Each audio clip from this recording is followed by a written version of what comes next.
Kerala administrative service എക്സാമിന് apply ചെയ്തിട്ടുള്ള ഒരാളാണ്, അല്ലെങ്കിൽ അതിനുവേണ്ടി പ്രിപ്പയർ ചെയ്തുകൊണ്ടിരിക്കുന്ന ഒരാളാണ് നിങ്ങൾ, തീർച്ചയായിട്ടും കണ്ടിരിക്കേണ്ട ഒരു വീഡിയോ ആണിത്. കാരണം ഈ ഒരു വീഡിയോയിൽ നമ്മൾ ഈ ഒരു എക്സാമിൻ്റെ അനാലിസിസ് ആണ്, അതായത് കഴിഞ്ഞ വർഷം ഉണ്ടായിട്ടുള്ള എക്സാം വെച്ച് അതിനൊരു അനാലിസിസ് എങ്ങനെയാണ് പഠിക്കേണ്ടത് എന്നതിനെ സംബന്ധിച്ച് കുറച്ചുകൂടി ഡീറ്റെയിൽ ആയിട്ടുള്ള ഒരു വീഡിയോ ആണ്. അപ്പോൾ കട്ട് ഓഫിനെ സംബന്ധിച്ചും ഒക്കെ വ്യക്തമായിട്ടുള്ള ഒരു ഐഡിയ നിങ്ങൾക്ക് കിട്ടും. ഏതൊക്കെ സബ്ജക്ട്സിനാണ് ഇമ്പോർട്ടൻസ് കൊടുക്കേണ്ടത് എന്നുള്ള കാര്യമൊക്കെ നമ്മൾ ഈ ഒരു സെഷനിൽ ഡിസ്കസ് ചെയ്യും. ആദ്യം തന്നെ ഈ ഒരു KS എക്സാം ഈ വർഷം നൽകിയിട്ടുള്ള വേക്കൻസികളെ കുറിച്ചിട്ട് നമുക്കൊരു ഐഡിയ കിട്ടേണ്ടതായിട്ടുണ്ട്. ഈ ഒരു വർഷം നമുക്ക് കാര്യമായിട്ട് നമ്മൾ നോക്കിക്കഴിഞ്ഞാൽ വേക്കൻസികൾ ടോട്ടൽ 31 എണ്ണം മാത്രമേ ഉള്ളൂ. അപ്പോൾ നമുക്കറിയാം 3 സ്ട്രീംസിലാണ് എക്സാം നടത്തുന്നത്. അപ്പോൾ 3 സ്ട്രീംസിലും ഈക്വൽ ആയിട്ടാണ്. അപ്പോൾ സ്ട്രീം 1 സാധാരണ ജനറൽ ആയിട്ട് വരുന്ന ആൾക്കാരാണ് സ്ട്രീം 1 വരുന്നത് 11 വേക്കൻസീസ്. സ്ട്രീം 2 അതായത് ഗവൺമെന്റ് സർവീസിലുള്ള സ്റ്റേറ്റ് ഗവൺമെന്റ് സർവീസിലുള്ള പ്രൊബേഷൻ കംപ്ലീറ്റ് ചെയ്തിട്ടുള്ള ഉദ്യോഗസ്ഥരാണ് സ്ട്രീം 2 വരുന്നത്. അവർക്ക് 10 വേക്കൻസി ഉണ്ട്. സ്ട്രീം 3 എന്ന് പറഞ്ഞാൽ ചില സ്പെസിഫിക് ഡിപ്പാർട്ട്മെന്റുകളിൽ നിന്നുള്ള ഗസറ്റഡ് ഓഫീസേഴ്സ് ആണ്, അവരാണ് 10 വേക്കൻസി വരുന്നതായിട്ടുള്ളത്. അപ്പോൾ കോമൺ ആയിട്ട് എല്ലാവരും അപ്ലൈ ചെയ്യുന്നത് ഈ ഒരു 11 വേക്കൻസീസിലേക്കായിരിക്കും. സ്ട്രീം 2 എന്ന് പറഞ്ഞാൽ ഗവൺമെന്റ് ഉദ്യോഗസ്ഥർക്ക് വേണ്ടി അവരും ഉണ്ടാവും. അതുപോലെ സ്ട്രീം 3 എന്ന് പറഞ്ഞു കഴിഞ്ഞാൽ ചില സ്പെസിഫിക് ഡിപ്പാർട്ട്മെന്റുകളിൽ നിന്ന്, ഉദാഹരണത്തിന് ട്രഷറീസ്, ലോട്ടറീസ്, അങ്ങനെ കുറച്ച് സ്പെസിഫിക് ഡിപ്പാർട്ട്മെന്റുകൾ ഉണ്ട്. ആ ഒരു ഡിപ്പാർട്ട്മെന്റുകളിൽ നിന്നുള്ള 10 വേക്കൻസികളാണ്. അപ്പോൾ ടോട്ടൽ 31 വേക്കൻസികൾ. കഴിഞ്ഞ വർഷം 70+ വേക്കൻസികൾ ഉണ്ടായിരുന്നു. എന്നാൽ ഈ വർഷം അത് വളരെ കുറഞ്ഞിട്ടുണ്ട് എന്നുള്ളത് ഒരു യാഥാർത്ഥ്യം തന്നെയാണ്. അപ്പോൾ ഇതിന്റെ കോമ്പറ്റീഷൻ കൂടുതലായിരിക്കുമോ? തീർച്ചയായിട്ടും കോമ്പറ്റീഷൻ കൂടുതലായിരിക്കും എന്നുള്ളതാണ്. പക്ഷെ എപ്പോഴും ഓർത്ത് വെക്കുക, നിങ്ങൾ നന്നായിട്ട് പഠിക്കുന്നുണ്ട്, നിങ്ങൾ നന്നായിട്ട് പ്രിപ്പയർ ചെയ്യുന്നുണ്ട്, നിങ്ങൾക്ക് ഒരു സീറ്റ് മാത്രം മതി. ഈ 11 എണ്ണത്തിലെ ഒരു സീറ്റ്, നിങ്ങൾ ഈവൻ ജനറൽ ആണെങ്കിൽ നിങ്ങൾ 6-ൽ ഒരാളായിട്ട് മാറാൻ വേണ്ടി ശ്രമിക്കുക എന്നുള്ളതാണ്. അപ്പോൾ കേരള PSC വിളിക്കുന്ന പല വേക്കൻസികളിലും 5 സീറ്റ് 6 സീറ്റൊക്കെയുള്ള ഉയർന്ന തസ്തികകളിൽ അത്രയും മാത്രമേ വേക്കൻസികൾ ഉണ്ടാവാറുള്ളൂ, അല്ലെങ്കിൽ 2 വേക്കൻസിക്കൊക്കെയാണ് വിളിക്കാറുള്ളത്. അപ്പോൾ നിങ്ങൾ അത്രയും ഉയർന്ന ഒരു പോസ്റ്റിലേക്കാണ് അപ്ലൈ ചെയ്യുന്നത്. സോ ആ ഒരു കോമ്പറ്റീഷൻ എന്തായാലും ഉണ്ടാവും. അതിനു വേണ്ടിയിട്ട് പ്രിപ്പയർ ചെയ്യുക എന്നുള്ളതാണ് നിങ്ങളുടെ ഭാഗത്ത് ചെയ്യേണ്ടതായിട്ടുള്ളത്. സോ അപ്ലൈ ചെയ്യണോ, കോമ്പറ്റീഷൻ ബുദ്ധിമുട്ടല്ലേ എന്നൊക്കെ ചിന്തിക്കുമ്പോൾ നിങ്ങൾക്ക് ഒരു പോസ്റ്റ് മാത്രം മതി എന്നുള്ള കാര്യം മനസ്സിലാക്കുക എന്നുള്ളതാണ്. ഇനി നമ്മൾ എക്സാമിന്റെ പാറ്റേണിലേക്ക് നോക്കിക്കഴിഞ്ഞാൽ പ്രിലിംസ് എക്സാമിന്റെ പാറ്റേൺ വളരെ ഡീറ്റെയിൽ ആയിട്ട് നൽകിയിട്ടുണ്ട്. പ്രിലിമിനറി എക്സാമിന് 2 പേപ്പേഴ്സ് ആണ്. രാവിലെയാണ് ഒരു പേപ്പർ, ഉച്ചയ്ക്ക് രണ്ടാമത്തെ പേപ്പറാണ്. പേപ്പർ 1 GS1 എന്ന് വിളിച്ചു. പേപ്പർ 2 GS2 ഉണ്ട്. അതുപോലെ തന്നെ ലാംഗ്വേജ് പ്രൊഫിഷ്യൻസി ഇൻ മലയാളം ഉണ്ട്, ലാംഗ്വേജ് പ്രൊഫിഷ്യൻസി ഇൻ ഇംഗ്ലീഷ് ഉണ്ട്. ഓരോ പേപ്പറിലും എത്ര മാർക്ക് ഉണ്ട് അതിന്റെ സ്പ്ലിറ്റ് ഒക്കെ നൽകിയിട്ടുണ്ട്. ഉദാഹരണത്തിന് പേപ്പർ 1 ജനറൽ സ്റ്റഡീസിൽ 100 മാർക്കിന്റെ ചോദ്യമാണ്. 1.5 മണിക്കൂറാണ് സമയം. അതായത് 100 ചോദ്യം 90 മിനിറ്റ്, ഇതാണ് സമയം അലോക്കേറ്റ് ചെയ്തിട്ടുള്ളത്. ജൂൺ 14-ാം തീയതി രാവിലെയാണ് ഈ ഒരു എക്സാം നടക്കുന്നതെന്നും പറഞ്ഞിട്ടുണ്ട്. അപ്പോൾ ക്വസ്റ്റ്യൻസ് ഇംഗ്ലീഷിലായിരിക്കും, മലയാളം ട്രാൻസ്ലേഷൻസ് ഉണ്ടാവും. മലയാളം മീഡിയം അറിയുന്ന ആൾക്കാർക്ക്, തമിഴ് കന്നഡ അറിയുന്നവർക്ക് ആ ഒരു ട്രാൻസ്ലേഷൻ അവൈലബിൾ ആയിട്ടുണ്ടാവും. അപ്പോൾ ക്വസ്റ്റ്യൻസ് മലയാളത്തിലും ഇംഗ്ലീഷിലും ഉണ്ടാവും എന്ന് ഓർത്ത് വെക്കാം. ഇനി ഉച്ചക്കത്തെ എക്സാമിൽ ആദ്യത്തെ 50 ചോദ്യം എന്ന് പറഞ്ഞു കഴിഞ്ഞാൽ ജനറൽ സ്റ്റഡീസ് 2 ആണ്. അപ്പോൾ അതിൽ എക്കണോമി വരും. നമുക്ക് നോക്കാം, ഡീറ്റെയിൽ ആയിട്ട് നോക്കാം. എക്കണോമിയാണ് മെയിൻ ആയിട്ട് വരിക. ഇനി അതിനുശേഷം 20 ചോദ്യങ്ങൾ ഇംഗ്ലീഷ് ലാംഗ്വേജ് ബേസ്ഡ് ആയിട്ടും 30 ചോദ്യങ്ങൾ മലയാളം ലാംഗ്വേജ് ബേസ്ഡ് ആയിട്ടാണ്. ടോട്ടൽ ഇങ്ങനെ 100 മാർക്കാണ്. ഇതും 90 മിനിറ്റ് തന്നെയാണ് സമയം. 1 മണിക്കൂർ 30 മിനിറ്റ് ആണ് സമയം വരുന്നതായിട്ടുള്ളത്. അപ്പോൾ ഇനി ഇതിന്റെ ഏതൊക്കെ സബ്ജക്ട്സുകളാണ് വരുന്നത് എന്ന് നോക്കിക്കഴിഞ്ഞാൽ പേപ്പർ 1 1.5 മണിക്കൂറാണ്, 90 മിനിറ്റ് ആണ്, 100 ചോദ്യങ്ങൾ. പേപ്പർ 2 അതുപോലെ തന്നെയാണ്. പേപ്പർ 1 വരുന്ന സബ്ജക്റ്റുകൾ ഹിസ്റ്ററി ഓഫ് ഇന്ത്യ ആൻഡ് കേരളയാണ്. കേരളത്തിന്റെ ഹിസ്റ്ററി, ഇന്ത്യയുടെ ഹിസ്റ്ററി. അതുപോലെ history of world, mid 18th century മുതൽ ഹിസ്റ്ററി ഓഫ് ദി വേൾഡ് ഉണ്ട്. കൾച്ചറൽ ഹെറിറ്റേജ് ഓഫ് കേരളയാണ്. കേരളത്തിന്റെ കൾച്ചറൽ ഹെറിറ്റേജ് ഉണ്ട്. അടുത്തത് Indian constitution, public administration, political system, അതായത് ഇന്ത്യൻ പൊളിറ്റി, അതുപോലെ ഇന്റർനാഷണൽ റിലേഷൻസ് എന്ന് പറയുന്ന ഭാഗം. പിന്നെ reasoning, mental ability, simple arithmetic ഉണ്ട്. പിന്നെ ജിയോഗ്രഫി ഉണ്ട്. അപ്പോൾ പേപ്പർ 1 എന്ന് പറഞ്ഞാൽ വലിയ ഒരു പേപ്പറാണ്. ഒരുപാട് GS സബ്ജക്റ്റുകൾ പഠിക്കാണ്ട്, അതിൽ തന്നെ റീസണിങ്, മെന്റൽ അബിലിറ്റി, അരിത്തമെറ്റിക് വരുന്നുണ്ട്. അപ്പോൾ ഇതിൽ ഏതാണ് കൂടുതൽ ഇമ്പോർട്ടൻസ് കൊടുത്ത് പഠിക്കേണ്ടത് ഈ വീഡിയോയുടെ വരും സെഷനിൽ നിങ്ങൾക്ക് മനസ്സിലാവും. കാരണം നമ്മൾ കഴിഞ്ഞ വർഷത്തെ ക്വസ്റ്റ്യൻ പേപ്പറിനെ ഡീറ്റെയിൽ ആയിട്ട് അനലൈസ് ചെയ്യുന്നുണ്ട്. ഇനി പേപ്പർ 2 നോക്കിക്കഴിഞ്ഞാൽ പേപ്പർ 2 GS പാർട്ടിലെ economy and planning, science and technology, ഈ 2 സബ്ജക്റ്റുകൾ മാത്രമേ ഉള്ളൂ. ഇതിൽ നിന്നാണ് 50 ചോദ്യങ്ങൾ വരിക. ഓക്കെ. ഇനി ഇംഗ്ലീഷിന്റെ 20 ചോദ്യങ്ങളുണ്ട്, മലയാളത്തിന്റെ 30 ചോദ്യങ്ങളുണ്ട്. സോ ഇമ്പോർട്ടൻസ് നിങ്ങൾക്ക് വളരെ വ്യക്തമായിട്ട് മനസ്സിലാവും. മലയാളം വളരെ ഇമ്പോർട്ടൻസ് ആണ്, 30 മാർക്കിന്റെ ചോദ്യങ്ങൾ വരുന്നുണ്ട്. ഇംഗ്ലീഷ് വളരെ ഇമ്പോർട്ടന്റ് ആണ്, ബിക്കോസ് അതിൽ 20 മാർക്കിന്റെ ചോദ്യങ്ങൾ വരുന്നുണ്ട്. ജനറൽ സ്റ്റഡീസിന് എക്കണോമി അതുപോലെ തന്നെ സയൻസ് ആൻഡ് ടെക്നോളജി ചേർന്ന് 50 മാർക്കിന്റെ ചോദ്യങ്ങൾ വരുന്നുണ്ട്. സോ നമുക്ക് കുറച്ചുകൂടി ബെറ്റർ ആയിട്ട് സ്കോർ ചെയ്യാൻ പറ്റുന്ന ഒരു മേഖല പേപ്പർ 2 ആണ്. Compared to paper 1. കാരണം പേപ്പർ 1ൽ ഒരുപാട് പഠിക്കാനുണ്ട്, ചോദ്യങ്ങൾ ഡിസ്ട്രിബ്യൂട്ടഡ് ആയി പോകും. പേപ്പർ 2ൽ കുറച്ചേ പഠിക്കാനുള്ളൂ, കുറച്ച് ഇൻ ദ സെൻസ് സബ്ജക്റ്റുകൾ കുറച്ചേ ഉള്ളൂ. ഈ സബ്ജക്റ്റുകൾ നന്നായിട്ട് പഠിക്കുകയാണെങ്കിൽ നന്നായിട്ട് സ്കോർ ചെയ്തെടുക്കാൻ വേണ്ടി പറ്റും എന്നുള്ളതാണ്. ഇനി മെയിൻസ് എക്സാം നോക്കിക്കഴിഞ്ഞാൽ മെയിൻസ് എക്സാമിന്റെ ഡേറ്റും വന്നിട്ടുണ്ട്. 3 പേപ്പേഴ്സ് ആയിട്ടാണ്, സെയിം സിലബസ് തന്നെയാണ്, 3 പേപ്പേഴ്സ് ആയിട്ട് എക്സാം. GS1, GS2, GS3 എന്നിങ്ങനെ ഡിസ്ക്രിപ്റ്റീവ് ആണ്, എഴുത്ത് പരീക്ഷയാണ്, 100 മാർക്കിന്റെ ചോദ്യങ്ങളാണ്, 2 മണിക്കൂർ വീതമാണ് വരുന്നതായിട്ടുള്ളത്. ഒക്ടോബർ 17നും 18നുമായിട്ടാണ് എക്സാം വരുന്നതായിട്ടുള്ളത്. ഓക്കെ, അപ്പോൾ ക്വസ്റ്റ്യൻസ് ഇംഗ്ലീഷിലും മലയാളത്തിലും ഉണ്ടാവും. നമുക്ക് ആൻസർ ഇംഗ്ലീഷിലോ മലയാളത്തിലോ അല്ലെങ്കിൽ മറ്റ് മൈനോറിറ്റി ലാംഗ്വേജസ് ഉണ്ടെങ്കിൽ അതിലോ തമിഴോ കന്നഡയിലോ എഴുതാൻ വേണ്ടി പറ്റും. ഇന്റർവ്യൂ 45 മാർക്കാണ്. ഇന്റർവ്യൂ ഡേറ്റ് ജനുവരി ഫെബ്രുവരി 2026 നടക്കും എന്ന് പറഞ്ഞിട്ടുണ്ട്. ഇനി ടൈം നോക്കിക്കഴിഞ്ഞാൽ 100 മാർക്കാണ്. അപ്പോൾ ടോട്ടൽ 3 പേപ്പേഴ്സ് 300 മാർക്ക്. ടോട്ടൽ ഓരോ ക്വസ്റ്റ്യൻ പേപ്പറും 2 മണിക്കൂർ വെച്ചിട്ടാണ്. പേപ്പർ 1ലെ സബ്ജക്ട്സ് ഏതൊക്കെയാണെന്ന് നോക്കിയാൽ ഒരു ചെറിയ ഡിസ്ട്രിബ്യൂഷൻ നടന്നിട്ടുണ്ട്. പേപ്പർ 1ൽ history of Kerala and India ഉണ്ട്, ഹിസ്റ്ററി ഓഫ് വേൾഡ് ഉണ്ട്, കൾച്ചറൽ ഹെറിറ്റേജ് ഓഫ് കേരള ഉണ്ട്. അതായത് ഹിസ്റ്ററി കൾച്ചർ ആണ് പേപ്പർ 1ൽ വരുന്നതായിട്ടുള്ളത്. പേപ്പർ 2ലേക്ക് വരുമ്പോൾ Indian constitution, public administration, political system, governance, social justice, international relations ആണ്. പിന്നെ വരുന്നത് സയൻസ് ആൻഡ് ടെക്നോളജി ആണ്. ഓക്കെ, ചെറിയൊരു ഇന്റർചേഞ്ചിങ് നടന്നിട്ടുണ്ട്. സയൻസ് ആൻഡ് ടെക്നോളജി ആണ് പേപ്പർ 2ൽ വരുന്നത്. പിന്നെ പേപ്പർ 2ൽ അതുമായി റിലേറ്റഡ് ആയിട്ടുള്ള കറണ്ട് അഫയേഴ്സ് വരുന്നുണ്ട്. പേപ്പർ 3 എന്ന് പറയുന്നത് എക്കണോമി ആൻഡ് പ്ലാനിംഗ്, ജിയോഗ്രഫി എന്നിവ, അതുപോലെ തന്നെ current issues in economy and planning and geography ആണ് വരുന്നതായിട്ടുള്ളത്. അപ്പോൾ സെയിം പ്രിലിംസിനും മെയിൻസിനും പഠിക്കേണ്ടത് ഒരേ കണ്ടന്റ് തന്നെയാണ്. പുതിയ സബ്ജക്റ്റുകൾ അധികം പഠിക്കേണ്ട ആവശ്യമൊന്നുമില്ല. ഈ മെന്റൽ എബിലിറ്റി, ലാംഗ്വേജ് തുടങ്ങിയിട്ടുള്ളവ ഒഴിവാവുകയും ചെയ്യുന്നുണ്ട്. സോ ഒറ്റ പഠിക്കലാണ് പ്രിലിംസിനും മെയിൻസിനും വേണ്ടി ചെയ്യേണ്ടതായിട്ടുള്ളത് എന്നുള്ളതാണ്. 2 ടൈപ്പ് ഓഫ് എക്സാംസ് ആണെന്നുള്ള കാര്യം മാത്രമേ ഉള്ളൂ. ഇനി നിങ്ങളുടെ മനസ്സിലുണ്ടാവുന്ന സംശയം എന്ന് വെച്ചാൽ കട്ട് ഓഫ് എത്രയായിരിക്കും എന്നുള്ളതാണ്. അപ്പോൾ കഴിഞ്ഞ വർഷത്തെ കട്ട് ഓഫ് നമുക്ക് വളരെ വ്യക്തമായിട്ട് അറിയാം. ടോട്ടൽ പ്രിലിംസിന് 200 മാർക്കാണ്. സോ സ്ട്രീം 1ന്റെ കട്ട് ഓഫ് ഉണ്ടായത് 77 മാർക്കാണ്. വളരെ കുറവാണെന്ന് നിങ്ങൾക്ക് കാണാൻ പറ്റും. 200ൽ 77, കാരണം ആദ്യമായിട്ട് നടത്തുന്ന എക്സാം ആണ്. എക്സാമിന്റെ പാറ്റേൺ എങ്ങനെയുണ്ട് എന്ന് ആർക്കും അറിയില്ല. സോ സ്ട്രീം 2ൽ ഇത് 60 മാർക്കായിരുന്നു, സ്ട്രീം 3ൽ ഇത് 50 മാർക്കായിരുന്നു. കാരണം സ്ട്രീം 1ൽ ഏറ്റവും കോമ്പറ്റീഷൻ ഉണ്ടാവും. നിങ്ങളൊക്കെ പറയുന്ന പോലെ UPSCക്ക് പ്രിപ്പയർ ചെയ്യുന്ന ആൾക്കാരാണ് കൂടുതലായിട്ട് ഉണ്ടാവുക. സ്ട്രീം 2ൽ ഗവൺമെന്റ് ഉദ്യോഗസ്ഥരായിട്ടുള്ള ആൾക്കാരാണ്, അവർ ജോലിയുടെ ഇടയിൽ പഠിച്ചിട്ട് എഴുതുന്നതാണ്. സ്ട്രീം 3ൽ എന്ന് പറഞ്ഞു കഴിഞ്ഞാൽ ഗസ്റ്റഡ് ഓഫീസേഴ്സ് ആണ്, കുറച്ചുകൂടി സീനിയർ ആയിട്ടുള്ള ആൾക്കാരായിരിക്കും. 50 വയസ്സ് തികയാത്ത ഗസ്റ്റഡ് ആയിട്ടുള്ള ഓഫീസേഴ്സ് ഒക്കെ ആയിരിക്കും. സോ കുറച്ചുകൂടി കോമ്പറ്റീഷൻ കുറവായിരിക്കും. അപ്പോൾ ഇതാണ് കഴിഞ്ഞ വർഷത്തെ കട്ട് ഓഫ്. ഇത് കണ്ടിട്ട് ഈ വർഷം 77 മാർക്ക് മതി എന്ന് ചിന്തിക്കരുത്. Depends upon the question paper. Question പേപ്പറിന്റെ ടൈപ്പ് അനുസരിച്ച് കട്ട് ഓഫ് ഉയരുകയും താഴുകയും ഒക്കെ ചെയ്യാം. പക്ഷെ നമ്മളൊരു മിനിമം ടാർഗറ്റ് ചെയ്യേണ്ടത് ഒരു 100 ഒക്കെ മാർക്ക് നമുക്ക് ടാർഗറ്റ് ചെയ്യാൻ പറ്റുന്നുണ്ടെങ്കിൽ നമ്മൾ അത്യാവശ്യം സെക്യൂർ ചെയ്തിട്ട് പ്രിലിംസ് ക്ലിയർ ചെയ്യാം. ഓർത്ത് വെക്കുക, പ്രിലിംസിന്റെ mark just for cut off ആണ്, ഒരിക്കലും റാങ്ക് ലിസ്റ്റിന്റെ മാർക്കിന് വേണ്ടിയിട്ട് വരുന്നില്ല. റാങ്ക് ലിസ്റ്റിന്റെ മാർക്ക് വരുന്നത് 2 കാര്യത്തിന്റെ അടിസ്ഥാനത്തിലാണ്. മെയിൻസിന്റെ മാർക്കും അതുപോലെ തന്നെ ഇന്റർവ്യൂവിന്റെ മാർക്കും. ഇത് കഴിഞ്ഞ വർഷത്തെ സ്ട്രീം 1ന്റെ റാങ്ക് ലിസ്റ്റ് ആണ്. ഞാൻ സ്ട്രീം 1ന്റെ റാങ്ക് ലിസ്റ്റ് ആണ് എടുത്തത്. ഭൂരിഭാഗം ആൾക്കാരും സ്ട്രീം 1ലുള്ള ആൾക്കാർക്കും സ്ട്രീം 2ലുള്ള ആൾക്കാർക്ക് ഇതിനേക്കാൾ കുറവായിരിക്കും. സ്ട്രീം 1ന്റെ റാങ്ക് ലിസ്റ്റിൽ കാണാൻ വേണ്ടി പറ്റും. ഫസ്റ്റ് റാങ്ക് മാലിനി എസിനായിരുന്നു. മെയിൻസിലെ 3 പേപ്പറിലും കൂടിയിട്ട് 300 മാർക്കിൽ കിട്ടിയത് 163 മാർക്കാണ്. ഇന്റർവ്യൂവിൽ 35 മാർക്കാണ് കിട്ടിയിട്ടുള്ളത്. സോ ടോട്ടൽ 198 ആണ് കിട്ടിയിട്ടുള്ളത്. ഇനി താഴോട്ട് നോക്കിക്കഴിഞ്ഞാൽ 150, ആദ്യത്തെ ഒരു 5-6 റാങ്ക് നോക്കിയാൽ മതി. നിങ്ങൾക്ക് 3 മെയിൻസിന്റെ പേപ്പേഴ്സും കൂടിയിട്ട് ഒരു 150 പ്ലസ് മാർക്ക് മെയിൻസിന് കിട്ടേണ്ടതായിട്ടുണ്ട്. അതുപോലെ തന്നെ ഇന്റർവ്യൂവിലും ഒരു 30+ അല്ലെങ്കിൽ 35 പ്ലസ് മാർക്ക് കിട്ടുവാണെങ്കിൽ നിങ്ങൾ ടോപ്പിൽ ഉണ്ടാവും. അപ്പോൾ ഇതൊരു ഇമ്പോസിബിൾ ആണോ എന്ന് വെച്ചാൽ ഇമ്പോസിബിൾ ഒന്നുമല്ല. കാരണം സിവിൽ സർവീസ് എക്സാമിന്റെ പോലത്തെ മെയിൻസിന്റെ ക്വസ്റ്റ്യൻസ് ഒന്നുമല്ല KASന് ചോദിക്കുന്ന. വളരെ സിമ്പിൾ ഡയറക്റ്റ് ക്വസ്റ്റ്യൻസ് ആണ്. ജസ്റ്റ് അറിയെങ്കിൽ ഉത്തരം എഴുതാൻ പറ്റുന്ന രീതിയിലാണ്. അപ്പോൾ നന്നായിട്ട് പഠിച്ച് എഴുതാൻ പറ്റുമെങ്കിൽ മാർക്ക് സ്കോർ ചെയ്യാൻ പറ്റുന്നതേ ഉള്ളൂ. പ്രിലിംസ് ക്ലിയർ ചെയ്യുക ചാലഞ്ചിങ് ആണ്, ബിക്കോസ് വലിയ കോമ്പറ്റീഷൻ ആണ്, കുറച്ച് പോസ്റ്റുകളാണുള്ളത്. മെയിൻസിന് നന്നായിട്ട് പഠിച്ച് പെർഫോം ചെയ്യാൻ കൂടുതൽ ടൈമും കിട്ടുന്നുണ്ട്. പ്രിലിംസിനാണ് സമയക്കുറവ് വരുന്നതായിട്ടുള്ളത്. കാരണം നോട്ടിഫിക്കേഷൻ വന്നു, ജസ്റ്റ് 3 മന്ത്സിനുള്ളിൽ എക്സാം വരുവാണ്. ഒരുപാട് സബ്ജക്റ്റുകൾ പഠിക്കാനുണ്ട്. അപ്പോൾ നിങ്ങളുടെ മനസ്സിലുണ്ടാവുന്ന മെയിൻ സംശയം ഏതൊക്കെ സബ്ജക്ട്സ് ആണ് ഇമ്പോർട്ടന്റ് കൊടുക്കേണ്ടത്, ഏതൊക്കെ സബ്ജക്ട്സ് ആണ് കൂടുതൽ പ്രാധാന്യത്തോടെ പഠിക്കേണ്ടത് എന്നുള്ളതാണ്.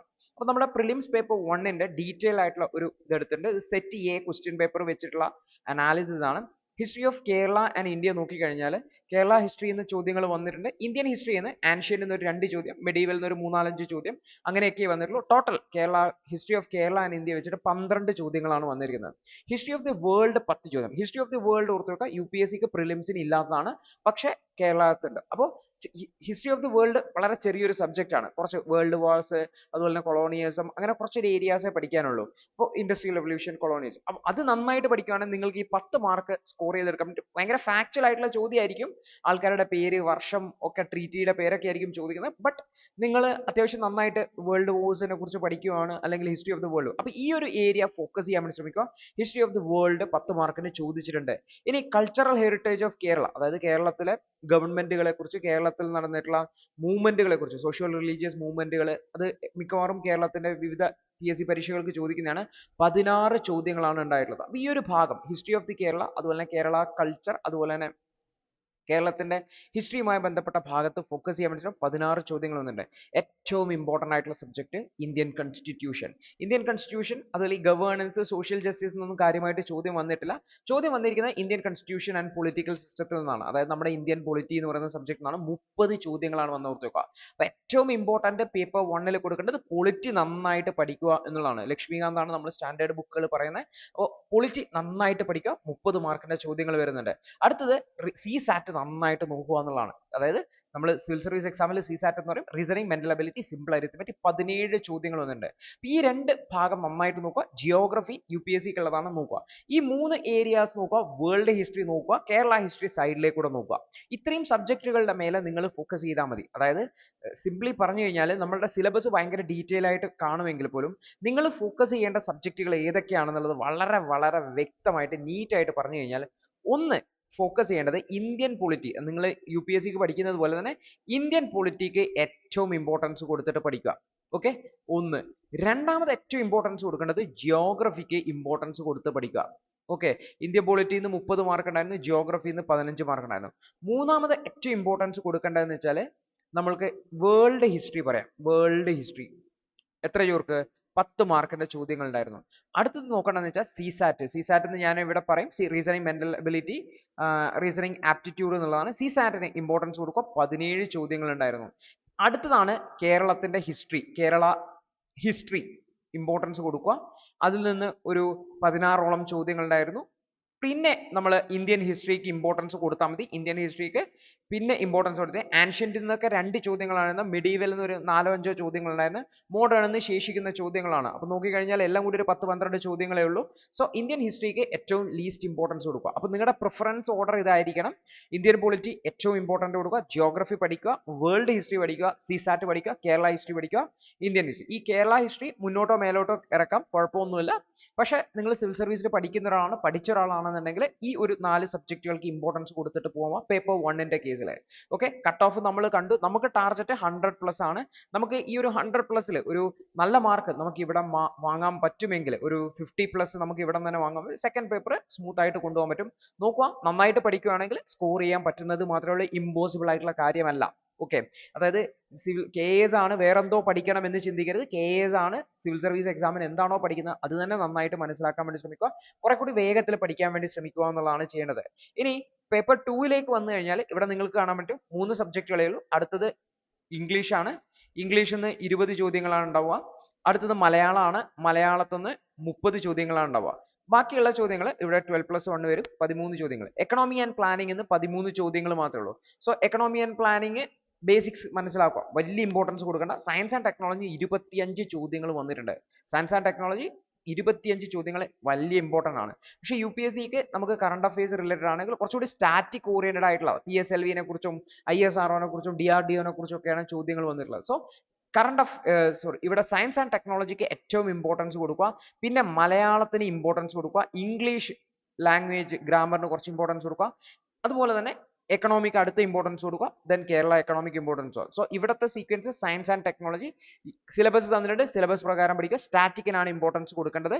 രണ്ടാമത്തെ കാര്യം എന്ന് വെച്ച് കഴിഞ്ഞാൽ എക്കണോമി ആൻഡ് പ്ലാനിംഗ് എന്നുള്ളത് അതിനേക്കാളും ഇമ്പോർട്ടൻസ് കൊടുക്കുന്നത് മലയാളത്തിന് ഇമ്പോർട്ടൻസ് കൊടുക്കാൻ വേണ്ടി ശ്രമിക്കുക. മലയാളം ലാംഗ്വേജിന്റെ മേലെ പദശുദ്ധി, കുറച്ച് ഗ്രാമേഴ്സിനെ ഫേസ് ചെയ്യുക. മൂന്നാമത്തത് ഇംഗ്ലീഷിലുമായി ബന്ധപ്പെട്ട, കാരണം ഇംഗ്ലീഷ് മലയാളം എന്നൊക്കെ പറയുമ്പോൾ നിങ്ങൾ പുതിയതായിട്ടൊന്നും പഠിക്കണം. മുന്നേ പല എക്സാംസിനും മലയാളം ഇംഗ്ലീഷ് ചോദ്യങ്ങൾ കേരള PSC ചോദിക്കാറുണ്ട്. സോ ആ ചോദ്യങ്ങൾ സോൾവ് ചെയ്യാൻ വേണ്ടിയിട്ട് വല്ല LDSയുടെ റാങ്ക് ഫയലിൽ നിന്നൊക്കെ ഉള്ള ആ ഒരു സ്കില്ല് നിങ്ങൾ ഡെവലപ്പ് ചെയ്തെടുത്താൽ മതി. ഭയങ്കര ഡീറ്റെയിൽ ആയിട്ടുള്ള കേസ് ആണ്, അതുകൊണ്ട് ഹൈ ലെവൽ ഇംഗ്ലീഷ് ചോദ്യങ്ങളൊന്നുമില്ല. ജസ്റ്റ് പാരഗ്രാഫ് തന്ന് സിമ്പിൾ ചോദ്യങ്ങളൊക്കെയാണുള്ളത്, ചെറിയ ഗ്രാമർ ഒക്കെയാണ് ചോദിക്കുന്നതായിട്ടുള്ളത്. സോ ഇംഗ്ലീഷ് മലയാളത്തിന് ഫോക്കസ് ചെയ്യാൻ വേണ്ടി ശ്രമിക്കുക. എക്കണോമിക്ക് അടുത്ത ഫോക്കസ് കൊടുക്കുക. കേരള എക്കണോമിക്ക് അടുത്ത ഇമ്പോർട്ടൻസ് കൊടുക്കുക എന്നുള്ളതാണ്. ഓക്കെ, കേരള എക്കണോമി മിക്കവാറും കേരള എക്കണോമിയുടെ വെബ്സൈറ്റ്, നമ്മുടെ മിനിസ്ട്രി ഓഫ് എക്കണോമിയുടെ ഫിനാൻസ് മിനിസ്ട്രിയുടെ വെബ്സൈറ്റ്, അതുപോലെ തന്നെ മറ്റ് വെബ്സൈറ്റുകളിൽ നിന്നുള്ള ചോദ്യങ്ങളൊക്കെയാണ് കണ്ടിട്ടുള്ളത്. സ്കീംസുമായി ബന്ധപ്പെട്ടതൊക്കെയാണ്. അല്ലെങ്കിൽ കേരള എക്കണോമിയുടെ ബഡ്ജറ്റിന് മുന്നേയുള്ള ഡോക്യുമെന്റ്, അതായത് കേരളത്തിന്റെ എക്കണോമിക് സ്റ്റാറ്റിസ്റ്റിക്സ് സംബന്ധിച്ചുള്ള ഡോക്യുമെന്റ്സ് നോക്കി കഴിഞ്ഞാൽ പ്രധാനപ്പെട്ട സ്കീംസ് ഒക്കെ കിട്ടും. ഒരു ബ്രീഫ് ഔട്ട്ലൈൻ ഉണ്ടാക്കാൻ വേണ്ടി ശ്രമിക്കുക എന്നുള്ളതാണ്. അപ്പോൾ സെക്കൻഡ് പേപ്പറിൽ ഏറ്റവും ഇമ്പോർട്ടൻസ് കൊടുക്കേണ്ട സയൻസ് ആൻഡ് ടെക്നോളജിക്കാണ്, കഴിഞ്ഞ വർഷത്തെ ഒരു ട്രെൻഡ് വെച്ചിട്ട്. പിന്നെ മലയാളത്തിന്, പിന്നെ ഇംഗ്ലീഷിന് ഒക്കെ ഇമ്പോർട്ടൻസ് കൊടുക്കുക. ഇത് ഉണ്ടെങ്കിൽ തന്നെ നിങ്ങൾക്ക് ഏകദേശം 10-60+ മാർക്ക് ഇവിടെ നിന്ന് പഠിച്ചെടുത്തിട്ട് സ്കോർ ചെയ്യാൻ പറ്റും. പിന്നെ എക്കണോമി, നിങ്ങൾ എക്കണോമി പഠിച്ച ഒരാളാണ് അല്ലെങ്കിൽ പഠിക്കുന്ന ഒരാളാണെങ്കിൽ എക്കണോമി വേഗത്തിൽ റിവൈസ് ചെയ്യാൻ വേണ്ടി ശ്രമിക്കുക. കേരള എക്കണോമി അഡീഷണൽ ആയിട്ട് നോക്കാൻ വേണ്ടി ശ്രമിക്കുക എന്നുള്ളതാണ്. അപ്പോൾ ഈ ഒരു സീക്വൻസ് വേണം നിങ്ങൾ സെറ്റ് ചെയ്യാൻ വേണ്ടിയിട്ട്. അപ്പോൾ രണ്ട് പേപ്പറും കൂടിയിട്ട് നോക്കുമ്പോൾ നിങ്ങൾക്ക് ഒരു സീക്വൻസ് ഇപ്പോൾ മനസ്സിൽ തെളിഞ്ഞു വന്നിട്ടുണ്ടാവും, അല്ലെങ്കിൽ മനസ്സിൽ വന്നിട്ടുണ്ടാവും. ആ ഒരു സീക്വൻസ് എന്ന് വെച്ചാൽ ഏറ്റവും ഇമ്പോർട്ടൻസ് കൊടുക്കേണ്ടത് പൊളിറ്റിക് ആണ് എന്ന് നമ്മൾ പറഞ്ഞു. രണ്ടാമത്തെ ഇമ്പോർട്ടൻസ് കൊടുക്കേണ്ടത് നമുക്ക് പറയാം വേൾഡ് ജോഗ്രഫിക്ക് ഇമ്പോർട്ടൻസ് കൊടുക്കണം, 15 മാർക്ക് ഉണ്ട്. മൂന്നാമത്തത് വേൾഡ് ഹിസ്റ്ററി ഇമ്പോർട്ടൻസ് കൊടുക്കണം, 10 മാർക്കിന് ചോദ്യം ചോദിച്ചായിരുന്നു. നാലാമത്തെ ഇമ്പോർട്ടൻസ് കൊടുക്കേണ്ടതെന്ന് വെച്ച് കഴിഞ്ഞാൽ സയൻസ് ആൻഡ് ടെക്നോളജിക്ക് ഇമ്പോർട്ടൻസ് കൊടുക്കണം. അടുത്ത അഞ്ചാമത്തെ ഇമ്പോർട്ടൻസ് കൊടുക്കുന്നത് നമ്മൾ മലയാളത്തിന് ഇമ്പോർട്ടൻസ് കൊടുക്കണം. ആറാമത്തത് കൊടുക്കേണ്ട ഇംഗ്ലീഷിന്. പല ആൾക്കാരും ഒഴിവാക്കുന്ന രണ്ട് സബ്ജക്റ്റുകളാണ് മലയാളം ഇംഗ്ലീഷും ഒക്കെ. ഇമ്പോർട്ടൻസ് കൊടുക്കേണ്ട സബ്ജക്റ്റുകളാണ് ഇത് ഒന്ന് നോക്കുക. കാരണം രണ്ടും കൂടി 50 മാർക്കാണ്, മലയാളവും ഇംഗ്ലീഷും കൂടിയിട്ട്. ആകെ കട്ട് ഓഫ് 77 മാർക്കാണ് ഉണ്ടായിരുന്നത്, അതിൽ 50 മാർക്ക് ഇംഗ്ലീഷും മലയാളമാണ്. സോ ആ സിഗ്നിഫിക്കൻസ് മനസ്സിലാക്കാം. ഏഴാമത്തത് എക്കണോമിക്ക് ഇമ്പോർട്ടൻസ് കൊടുക്കുക മറ്റ് സബ്ജക്റ്റുകൾക്ക്. പിന്നെ മറ്റ് സബ്ജക്റ്റുകൾക്ക് കേരള എക്കണോമി, കേരള കൾച്ചർ, ഹിസ്റ്ററിക്ക് ലീസ്റ്റ് ഇമ്പോർട്ടൻസ് കൊടുക്കാൻ വേണ്ടി ശ്രമിക്കുക. കാരണം കഴിഞ്ഞ വർഷം കാര്യമായിട്ട് ചോദ്യങ്ങൾ ചോദിച്ചില്ല. ആൻഷ്യന്റ് മിഡീവൽ എന്നൊക്കെ വളരെ സിമ്പിൾ ആയിട്ടുള്ള ചോദ്യങ്ങളാണ് വന്നിട്ടുള്ളത്. ഓക്കെ, അപ്പോൾ ഈ ഒരു രീതിയിൽ പഠിച്ചു പോവുക എന്നുള്ളതാണ് ഏറ്റവും ബെറ്റർ ആയിട്ടുള്ള വഴി എന്ന് പറയുന്നത്. കാരണം ടൈം വളരെ ഷോർട്ട് ആണ്. സോ നമ്മൾ എത്ര എഫിഷ്യൻ്റ് ആയിട്ട് പഠിക്കുന്നു എന്നുള്ളതാണ് ഇവിടുത്തെ കാര്യം. അപ്പം നിങ്ങൾക്ക് നോക്കിക്കഴിഞ്ഞാൽ ഏകദേശം ഒരു 60-70 ഡേയ്സ് മാത്രമേ നിങ്ങളുടെ മുന്നിൽ, അതായത് 75 to 80 ഡേയ്സ്, അതായത് നോക്കിക്കഴിഞ്ഞാൽ ഏപ്രിൽ കംപ്ലീറ്റ് ആയിട്ട് നിങ്ങളുടെ കയ്യിലുണ്ട്, മെയ് കംപ്ലീറ്റ് ആയിട്ട് നിങ്ങളുടെ ജൂൺ 14 വരെ, ജൂൺ ഒരു 10 വരെയുള്ള സമയമുണ്ട്. അതുപോലെ തന്നെ മാർച്ചിൽ ഇനിയും ഉണ്ട് ഒരു 10-12 ദിവസം. അപ്പോൾ ടോട്ടൽ നോക്കിക്കഴിഞ്ഞാൽ ഏകദേശം ഒരു 60+22 ഒരു 85+ ഡേയ്സ് നിങ്ങളുടെ കയ്യിലുണ്ട്. ഈ 85+ ഡേയ്സിനെ കൃത്യമായിട്ട് അലോക്കേറ്റ് ചെയ്ത് കൃത്യമായിട്ടൊന്ന് ഷെഡ്യൂൾ ചെയ്ത് പഠിക്കാൻ വേണ്ടി പറ്റുവാണെങ്കിൽ നിങ്ങൾക്ക് നന്നായിട്ട് അറ്റൻഡ് ചെയ്യാൻ വേണ്ടി പറ്റും. ഓർത്ത് വെക്കുക, ഈ ഒരു 200 ചോദ്യങ്ങളിൽ KASന്റെ ക്വസ്റ്റ്യൻസ് വെച്ചിട്ട് 77 അല്ലെങ്കിൽ 80 കട്ട് ഓഫ് ക്ലിയർ ചെയ്യുക എന്ന് പറഞ്ഞാൽ അത്ര ചാലഞ്ചിങ് ആയിട്ടുള്ള പാർട്ടൊന്നുമല്ല. നിങ്ങൾ മെയിൻ സബ്ജക്റ്റുകൾ സിവിൽ സർവീസ് എക്സാമിന്റെ സബ്ജക്റ്റുകളായിട്ടുള്ള polity, geography, world history, science and technology ഒക്കെ നന്നായിട്ട് പഠിച്ചാൽ മാത്രം മതി. ഈ ഒരു കാര്യം ഒന്ന് ശ്രദ്ധിക്കാൻ വേണ്ടി ശ്രമിക്കുക. KASന് പ്രിപ്പയർ ചെയ്യുമ്പോൾ നമുക്ക് ഈ ഒരു സബ്ജക്റ്റിന്റെ മേലെ ഇമ്പോർട്ടൻസ് സീക്വൻസ് കൂടി ഒന്ന് അറിയാൻ വേണ്ടി ശ്രമിക്കുക. അതിനനുസരിച്ച് ഫോക്കസ് ചെയ്യുക. പല ആൾക്കാരും കേരള ഹിസ്റ്ററി, കേരള എക്കണോമി, കേരള ജിയോഗ്രഫിയുടെ മേലെ വലിയ ഇമ്പോർട്ടൻസ് ഉണ്ട്. കേരള ജിയോഗ്രഫിയുമായി ബന്ധപ്പെട്ട് കാര്യമായിട്ടുള്ള ചോദ്യങ്ങളൊന്നും ചോദിച്ചിട്ടുണ്ടായിരുന്നില്ല. ഓക്കെ, അപ്പോൾ മീൻസ് നമ്മൾ ആ കേരള പാർട്ടിന് വലിയ ഇമ്പോർട്ടൻസ് കൊടുക്കരുത്. കാരണം അത് ചെറിയൊരു പാർട്ടായിട്ടേ വരുള്ളൂ. മൊത്തം 200ൽ ഒരു 20 മാർക്കാണ് ആ കേരള പാർട്ട് വരിക. സോ ഈവൻ ദോ നമ്മൾ അത് എടുത്തില്ല എങ്കിൽ പോലും ബാക്കിയുള്ള 180ൽ 50 മാർക്ക് നമുക്ക് ഇംഗ്ലീഷും മലയാളവും പോയി. ബാക്കിയുള്ള 130 മാർക്ക് എന്ന് പറയുന്നത് ആക്ച്വലി സിവിൽ സർവീസ് എക്സാമിന്റെ സെയിം സംഭവം തന്നെയാണ്. സോ സിവിൽ സർവീസ് എക്സാമിന് പ്രിപ്പയർ ചെയ്യുന്ന ഒരാളാണ്, അല്ലെങ്കിൽ KASന് പ്രിപ്പയർ ചെയ്യാൻ ഉദ്ദേശിക്കുന്ന ഒരാളാണെങ്കിൽ ഈ ഒരു കോർ സബ്ജക്റ്റുകളുടെ മേലെ ഇമ്പോർട്ടൻസ് കൊടുക്കുക. സീക്വൻസ് ഞാൻ പറഞ്ഞു തന്നിട്ടുണ്ട്. അപ്പോൾ നിങ്ങൾ ചിലപ്പോൾ ഒരു ഷെഡ്യൂൾ വേണം, ഒരു സീക്വൻസ് വേണം എന്നുള്ള രീതിയിൽ ആഗ്രഹിക്കുന്നുണ്ടെങ്കിൽ താഴെ കമന്റ് ചെയ്യാൻ വേണ്ടി ശ്രമിക്കുക. അത്തരത്തിൽ ഒരു ഷെഡ്യൂൾ അടുത്ത ഒരു 75 ഡേയ്സ് എന്ന് ഞാൻ പറയാം, ഒരു 75 ഡേയ്സ് കൊണ്ട് സിവിൽ സർവീസ് ഈ ഒരു KASന്റെ സിലബസ് കവർ ചെയ്യുന്നതിന് വേണ്ടിയുള്ള ഒരു ഷെഡ്യൂൾ പ്രിപ്പയർ ചെയ്ത് തരാം. ഇൻട്രസ്റ്റഡ് ആണെങ്കിൽ, ആവശ്യമുണ്ട് എന്നുണ്ടെങ്കിൽ താഴെ കമന്റ് ചെയ്താൽ മതി. കൂടുതൽ ആവശ്യമുള്ള ആൾക്കാരുണ്ടെങ്കിൽ അതുമായി ബന്ധപ്പെട്ട് ഒരു ഷെഡ്യൂൾ വെച്ചിട്ട് 75 ഡേയ്സ് കൊണ്ട് എങ്ങനെ സിലബസ് കംപ്ലീറ്റ് ചെയ്യാം, ഓരോ ദിവസം എന്തൊക്കെ പഠിക്കണം എന്നുള്ള ഡീറ്റെയിൽ ആയിട്ടുള്ള ഒരു അനാലിസിസ് ക്ലാസ് തന്നെ തയ്യാറാക്കി നൽകുന്നതാണ്. ഈ ഒരു സെഷൻ യൂസ്ഫുൾ ആയിട്ടുണ്ടാവുന്നിരിക്കുന്നു. യൂസ്ഫുൾ ആണെങ്കിൽ തീർച്ചയായിട്ടും നിങ്ങളുടെ സുഹൃത്തുക്കളിലേക്ക് ഷെയർ ചെയ്യുക. നിങ്ങളുടെ അഭിപ്രായങ്ങൾ താഴെ കമന്റ് ചെയ്യുക. All the best.